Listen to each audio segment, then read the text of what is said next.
Yes, Winston, I am. North America's about to kick off for our very first debut Overwatch Open North American semi-finals and final. The team that does secure the spot here is going to be locked in for the playoffs and has an opportunity to go ahead and play and get closer to that $300,000 prize pool. That's not all, but that's not the topic just yet. For now, I'll introduce myself. I'm Alex Machine Richardson, and standing by on the desk to talk about these games and to get our head around what we have to look forward to, I have myself, DDK, and Jurasai. Thanks for joining me, gents. We did just witness Europe, and what an adventure that has been. We've already crowned a European champion for our first Overwatch Open week, and it was a wild ride. Misfits, though, securing it 3-1. Oh, I'm still sweating from the grand final. That was. No, I feel like I'm out of breath. Whew. We need people fanning us, possibly feeding us grapes, but apparently that was out of budget. So we'll work on that for next week. But that grand final was amazing.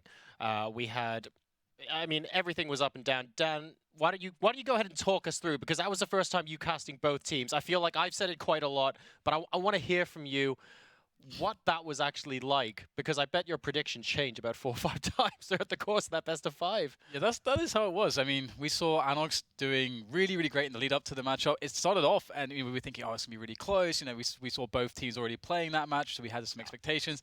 And then we just had just a stomp, essentially, just a full hold coming out from Anox straight away, setting the pace against Misfits, who weren't able to do the same thing. They had a good go of it, but they didn't look like they were going to accomplish it. And far and away, Anox started to take all this dominance. And then all of a sudden, we had some adaptation, some crazy back and forth plays on King of the Hill. And then all of a sudden, Misfits, it was tight all along the way, but they just edged it out with some just amazing individual play, as well as team cohesion. So just across the board, I don't think you can really ask for something better. Could you get better than that? It was a battle of endurance, is what it was, and Misfits won it out. Anox looked so good after the first map that we were sitting there. I mean, I was sitting there like, okay, open and shut case. Anox are going to be rising through the ranks incredibly quickly. Misfits did shut them down, though. But that's enough said about Europe. You guys can catch all the VODs available, of course, on this channel. But for now, we need to focus on North American region. And it's kind of ironic, but the best team in North America does feature 5 Europeans, but it's none other than EnVyUs. Let's bring up the schedule so you can see what you have to look forward to today. We start with EnVyUs versus Luminosity. Luminosity, a team that have proven their worth over the course of Saturday, and now they will be battling through on Sunday alongside EnVyUs. So following that one, we get to see Cloud9 and TSM. It really is a battle of the 4 headline North American organizations. It's kind of funny.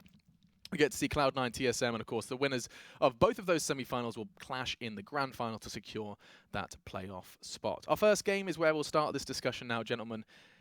It's none other than indisputably, the best team currently in the world for Overwatch. It's EnVyUs, and I'm going to throw this to you, John, to explain exactly to why. If you're a newer viewer, an unfamiliar viewer, why do we call Envy the best team in Overwatch currently? So, Team EnVyUs was born out of, or I guess I should say they signed, the team formerly known as IDDQD. Yes. IDDQD were known for their incredible streak in the beta. They went 55 matches in competitive broadcast play without loss. It was incredible because this spanned several patches, this spanned new teams coming and going, this even spanned 1 or 2 player changes as well. They were just able to hold that position down for so long in the beta that when they transitioned out of it, they were widely expected to be the best team in the world. They underwent a little bit of a change. They actually brought on Tailspin onto the team as they moved on to become part of Team EnVyUs, but they've gelled really well, and the core of the team is still what is effectively the unbeatables. They've enjoyed such a long string of dominance. They're not going 55 without a loss at the moment, but frankly, if you win 9 and lose 1, that's more than good enough. And I do feel like it's good to have Envy in this position. Like, I'm a big believer in, like, there has to be the villain, there has to be the top dog, right? Everyone has to have a goal. And the fact that Envy are sitting there in a team house with a headline organization, they've got this wealth of organizational support around them, and they are winning everything. I mean, coming into this tournament alone, they've got 7 consecutive tournament wins just like at the drop of a hat. They've got that first place. They're rocking, and they're kind of, you know, rolling around in gold coins, kind of Scrooge McDuck style at this point in time for Overwatch. And now they have an opportunity to go ahead and get the big one, right?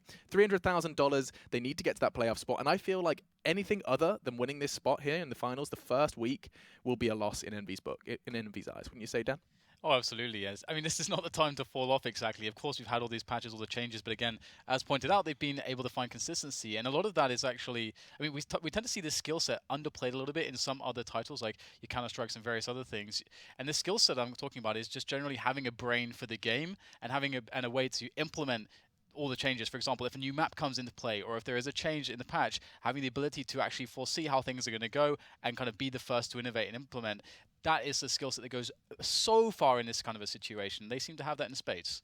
They have it in buckets and spades, and it's going to be a walk in the beach. We'll find out. The first map is a best of 3. We start on Dorado, and your casters are going to be taking you through this one. I'm going to disappear into the ether, and you guys get to enjoy a fantastic game of Overwatch. Will Luminosity stand the test of Envy, or will this be a walk in the park for the headline Overwatch side? Guys, enjoy this. This is going to be a very big match. Now, these two teams, of course, have fought each other many times over the last month in ridiculous numbers of online cups and elsewhere. We have the undisputed best team in the world going up against possibly the most popular team in the world in Luminosity, of course, with Seagull and co. So very, very exciting to watch this unfold, and I already see the smile on Dan's face. The rat is back. It is. It is. It was a smile for you because I know how much it means to you as well. I know, it's great. I love it. And it is definitely going to be fun to see how this plays out to kick things off. And after a best-of-5 grand final and seeing pretty much the same compositions used, it is refreshing. And already we're going to see some damage exchanged here as we're going to have Cloud9 in a position where they need to find their way around the initial defense. And already there is a McCree lurking. Yep. Taimu's looking to see who he can pick off. Tailspin was thinking about going around the side, by the way, but notice how a couple of explosions from Seagull sent him packing pretty quickly. So at the moment, we're trying to find a way in. And it's looking pretty difficult for EnVyUs at the moment, but they will find it. Tailspin actually finds a way in and then actually disappears off the face of the earth. So yeah, there's a couple pickoffs coming in here, so looking pretty good actually for Luminosity in this situation. Initially, at the very least, Seagull with 3 kills coming in off the Junkrat, and now Goswell followed up as well, able to go from strength to strength. Is the Luminosity side, and that is going to be the payload now starting to march its way back. But that was some decent progress from Cloud9, and they have built up some meter in the time being there for those ultimates. We've got some great meter for Luminosity. They're actually taking charge, so they have a bit more than their opponents. Seagull's on the Riptire as well, so generally speaking, things aren't looking too bad actually for Luminosity. No, not at all right now. Seagull, again, he loves playing Junkrat on this point on Dorado. He did an incredible job just keeping that DPS going. Notice how every time he has those 5 shots, he always sends 1 or 2 off to the side to just double check and see if anyone is there. We have a collapse coming in right now, though. EnVyUs are coming in as a group, and the payload's actually most of the way through to the point, so they're going to be able to play in open space rather than coming through the archway. Problem for EnVyUs, though, we do have potentially a sound barrier drop. We've got Transcendence, we've got the Earthshatter, everything, and the kitchen sink being thrown at the offense of EnVyUs, and it will be dismantled. It took 3 ultimates to do it, but they have stopped the push from EnVyUs, and that's going to kill a lot more time as EnVyUs now need to go again and regroup. Exactly right. Tailspin at the moment hasn't been able to get too much purchase in coming around the sides. That's really what he wants to be doing for Genji here. But on Dorado, like we mentioned earlier in today's broadcast, it can sometimes be difficult because there's only 2 real flanks, and if Seagull has traps at one of them, that means there's only 1 entrance. People know where you're going to be coming in, so that just makes it a little bit trickier. Incident Hog going Primal Rage. He's found his way around the back. He wants to bolt everyone off the payload so that he can basically split the team and allow the individual snipers and DPS players for them to do their work. Okay, Taimu's starting to get some action right now for EnVyUs as well. Able to get a couple or 3 kills, in fact, and that's going to clean things out in the marketplace somewhat and allow entrance forwards for EnVyUs to keep the push going. And we'll get Luminosity looking to perhaps regroup up high, using that high ground there. But can they set up in time? It's going to be interesting to see whether that's going to be the case. Of course, we do have Milo's on the Winston there, but he doesn't have a primal rage to really get EnVyUs depositioned. Yes, and that's going to be quite important here. Milo's actually using this to try and bat them away on the low point here. Graviton Surge starting to make them work for EnVyUs, and 3 people actually getting taken down. Milo going down as well to High Noon. Seagull is going to join the fray, and that is a full team wipe for EnVyUs. Now that's huge because Luminosity, they needed to be able to take the high ground and hold it. they instead collapsed and tried to go for the team fight early on. So all of the advantage they would have had by holding the high ground for the next few minutes, it's all gone now. That's it. That's a really, really important factor. EnVyUs looking to make a pretty devastating time. They had some initial hiccups there on the first point, but it's starting to get quite smooth. This play needs to work out here to slow things down for for Luminosity's sake. And we're going to get Tailspin going in now with Genji. He's popped his Dragon Blade, unsheathed it, and he's going to be chopping up some squishies. Oh dear, Seagull and Indus both going down to Tailspin there. Taimu taking it out. Taimu and Tailspin really the dual-pronged attack as far as DPS is concerned on EnVyUs. And they are doing an incredible job. They've only gone for 4 minutes and 15 seconds at the moment, and they are getting close to actually delivering the payload. Luminosity wanted to hold them at the second point because here, defending it, you have less of a defender's advantage in many ways than you do outside. Right now, EnVyUs are looking to make that final stretch go their way, and they don't have too many ultimates at the moment to play with. But that said, it's the same situation for Luminosity, so they're gonna have to get it done in a scrappy, brawly kind of fashion here as everybody starts to charge onto the position of the payload, trying to win the high ground as well, as that has been that's a good vantage point for Luminosity to work with to try to throw players off of the payload. And we get the Transcendence pushed in there for EnVyUs. Can they make a last push with it? As we have it just still staying up front, but it doesn't look like there's a support there, and it does seem like Luminosity will be able to have a good effort, or still a fight to try to force these players back. And Gods at the moment doing his best to make sure people don't come up from beyond that fence there, which I think is really good. We have the Graviton Surge coming down now as well. Coco looking to get some damage, and Taimu and Harry Ho picking up a kill apiece. Taimu with a second and third on Milo and Pooks, and this is going to allow EnVyUs to push the payload almost to the point entirely. Luminosity will be able to stall for just a little bit longer, but at the moment, EnVyUs are dominating. Yeah, that is pretty nicely done by EnVyUs. The payload will make a little bit of a pit stop there, but it is surely soon to make its way as we get a last-ditch attempt coming in. A Hail Mary, if you will, for Luminosity, trying to stop it. But it is inevitable, and EnVyUs, pretty smooth sailing overall there. Wow, 5 minutes and 43 seconds by my timer. We'll double-check the official in-game in just a second, but it's basically a couple of seconds either side. Very, very strong start from EnVyUs. Now, that is a time that is technically possible to beat, but let's not kid ourselves. It's also quite quick time. It is indeed, and I did feel like we did see some good work from Seagull with the Junkrat. I think they were able to make the first point quite tricky, but after that point, again, conceding the high ground in the way that they did, not being able to set up in time, and losing that second point so incredibly quickly, it seemed like from that point it was just almost over. You've absolutely nailed it, DDK. The big problem with the approach there from Luminosity was ceding that high ground outside the church. They should have been able to use that to stall EnVyUs for 2, 3, 4 minutes. We've seen full holds at that point on Dorado, but instead they took the very quick initial team fight. Even if EnVyUs weren't expecting it, they sure as hell did very well there, and that allowed them to push through the second point in what was basically under 45 seconds. It was disgustingly fast. And as we can see on the screen there, time to beat is 5:43, so we'll have to see if there's anything up Luminosity's sleeves on the offense. And of course, we're going to see actually EnVyUs going to the Junkrat. Tailspin is a lot of fun on Junkrat as well, by the way. Seagull, not the only player who quite enjoys playing a little bit of Rat. So we'll see how that goes. Oh, I love the positioning of that trap as well. You won't be expecting the trap so far forward. And the idea is that he can send his attack, the bouncing bombs, through that corridor as well, so that when a player does get trapped, for a couple of seconds, he'll be able to rain the damage through to somewhere he can't even see. We'll see if that ends up getting a little bit of traction there. It looks like he's repositioning. I still want to see him put it behind the stairs, though. I think that's a great place. And we do start to see the grenades raining in there from Mr. Junkrat, as we have a potentially forward aggressive play for EnVyUs, looking for opportunities there, just trying to get some extra damage in with the shield, and just to slow things down as much as they physically can. We can see Seagull making his way up and around now there for Luminosity, looking for flanking opportunities once his team has provided ample destruction for him to capitalize upon. And we can see Tailspin getting the boost there, the damage boost on those bombs is going to really knock down that Reinhardt shield very quickly for Milo. And this is really showing the power, actually, of Junkrat and just forcing the opposition to go through the flanks. because the central location is just filled with so much damage that if you collapse in on it, you're already taking an engagement where you basically have 80% of the hit points of your opponent. It's such a tricky place to be, and one that you ideally don't want to have to make that choice. Now here comes the Riptire, it's looking for damage, it won't be able to find it. Luminosity successfully pulled back in time. One thing it does do is buy a little bit of extra time, and that is going to be very nice there for EnVyUs, as so far we actually get to see a big team fight coming into play. We might be able to see that coming now as we start to get this ultimates close to building to 100%. Already we've got this Metro ultimate up there, of course. Seagull being very patient with his Genji. He's not looking to go all the way around in 1v5 or anything like that. He's not going full Cypher on us just yet.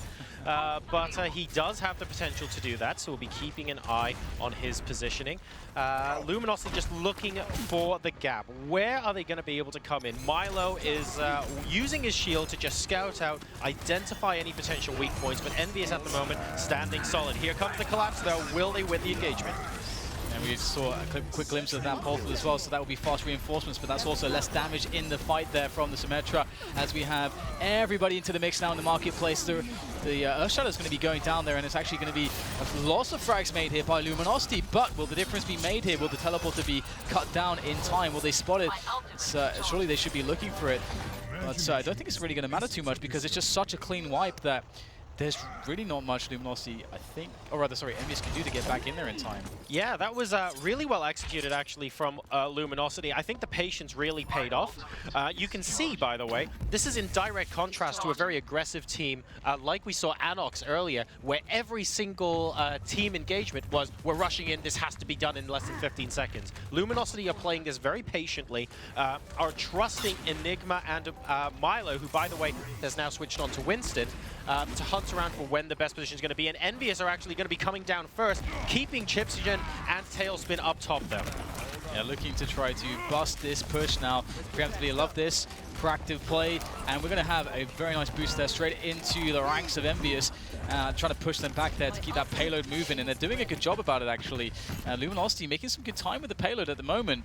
Now EnVyUs, so they did lose, of course, a couple players, which is why they fell back there, as opposed to just wiping everyone. Maybe they can post the defense a little bit more forward, waste some more time. But otherwise, Luminosity are doing what they need to do. I have to say, Luminosity are doing to EnVyUs what EnVyUs did to Luminosity here. There was a token bit of defense on the top, but definitely nothing that made me say, yes, this was absolutely massive in terms of D. And Luminosity now are looking like they might be able to beat this time. They're at 3 minutes and 37 seconds right now, and EnVyUs have got to be sweating a little bit. Yeah, we just had a very nice Graviton Surge placed down there by Enigma as well to give some advantages in the fight and put everybody in Luminosity in good engagements, and that's exactly what happened. We see 3 kills from them and another busted defense there for EnVyUs. They're going to have to go back to the drawing board, and we can see just very quickly there Seagull moving around there with the Reaper, and it's good to see all the Reaper play coming in. Timing obviously switching onto the Reaper, also Talisman onto the Genji now. So lots of switches coming in from EnVyUs, as well as Internet Hulk now on, away from Symmetra onto D.Va. The central pillar is actually going to be quite important here, because Timer will be able to come down from any angle, for example, and use Death Blossom, but it's also very open to that crossfire attack from multiple sides. We have the Transcendence coming in from Chipsogen right now. Seagull trying to get some purchase, looking for D.Va with the Discord Orb as well, means a lot of damage is going to get done. He will take out Internet Hulk mech. He's looking for the damage, but unfortunately, the people stood on that central pillar, like I was saying. Great line of sight coming out there from EnVyUs, is holding Luminosity back just a little bit, and God, such a crucial DPS player getting lost in that fight. Absolutely no support there for Enigma initially. Nice Graviton Surge coming in from EnVyUs to try to stop this push from actually happening, and they really needed this one. They will be successful in the hold. Now they've got to try to set up, be again a bit proactive, try to cut down the plays of Luminosity before they can really get them going, and that's going to be the way that they're going to stop this from working out. But Luminosity do have some good meter to go with on a couple players. As soon as Enigma gets another Graviton Surge, which should be pretty soon, they're going to be able to have a nice push. This time is running out though. 5 minutes and 10 seconds currently. There are 33 seconds left for them to push it all the way to the end. Are they going to be able to do it? They've done an absolute incredible job in setting a comparable time to EnVyUs, but they need to bring the point home. Seagull, Enigma in dust at the moment, just trying their best, acting as a trio, really punching through. God's actually running around, doing his best on Tracer to see if he can get anything on the side. Not getting any purchase just yet though, and Milo, of course, providing so many hit points to the team and holding that central location. Great pursuit from Internet Hulk as well. He still obviously has that self-destruct to go to if he needs to do it. And EnVyUs are doing a good job actually holding it. And there you go. Wow, and that was actually pretty exciting. So EnVyUs were able to hold the point, but importantly, Luminosity pushed them every step of the way. They captured the second point basically as quickly as EnVyUs did, but they weren't quite able to bring it home in the end. Yeah, so again, a bit of a scary situation, but a lot of hope there for Luminosity initially as well, which is really good to see, because it's a good way to start the series. It's not quite as dramatic as the grand finals that started and lost in the European segment, but we'll get there. We have matches left to go. I mean, it could still get that. It could still get that dramatic. There's plenty of opportunity here, I believe. So just a matter of pride at this point. These guys are trying to push through, see if they can actually take it out. But Internet Hulk and Coke are actually both going down, and they're the two tanks at the moment in this composition. So that's going to be rather difficult indeed. And Pooks at the moment doing actually a very, very quiet and stellar job on Lucio off in the back. Usually the less you say about a Lucio in a game, the more they're doing a great job holding up, because Lucio's biggest difficulty is when they die and can't actually provide that AoE heal. Right, exactly. And Pooks has just provided that constantly. Him and Harry Hook, unsung heroes. And it's definitely a matter, as you said, a matter of pride, but also just to send a statement. If you're going to keep playing on, we're not going to let you get anything. We're just going to we'll continue to crush you. And now we're getting a bit of... that said, as I say that... That's great. Now they start to play around. That emote's amazing. Loving it. Hello, L. It looks like they were on top of the payload completing the map, but we are going to be moving back on out. So that puts EnVyUs 1-0 up in this best of 3. And Luminosity have one more opportunity to try and take the game to them. I have to say, EnVyUs looked fantastic to start off with, but Luminosity matched them most of the way, didn't they? They actually, yeah. I mean, we saw that difficulty on the second point, and that usually, as I think you mentioned it, we've seen so many games just halted in that spot. And to see such a deflated defense coming from both of these two teams is an interesting one. Was that for any particular reason? Do you think something was missing, or was it just a timing that just wasn't hit on either side? So I think that both teams, unfortunately, for better or for worse, didn't really make much of a defense at the second point on Dorado. And so often that ends up being absolutely critical. Moving into the last point, though, I feel like EnVyUs had the ability to regroup and go, guys, let's just let them have this and fall back and focus on stalling here. Whereas when Luminosity were defending, they put all their chips into defending the middle part, so they effectively trickled in by the time EnVyUs went through the door. That was more or less the only difference between the teams there. Otherwise, I actually thought right up until that point, they were kind of neck and neck, and EnVyUs were really sweating for a while there, thinking Luminosity might be able to beat their time. Nice, and I was liking the Junkrats from both sides as well. I thought that was pretty cute. Either way, we do have some King of the Hill coming up after the break, and EnVyUs, will they continue their streak, or will Luminosity keep providing issues for them and bring it to a third map? We'll find out very shortly. See you soon.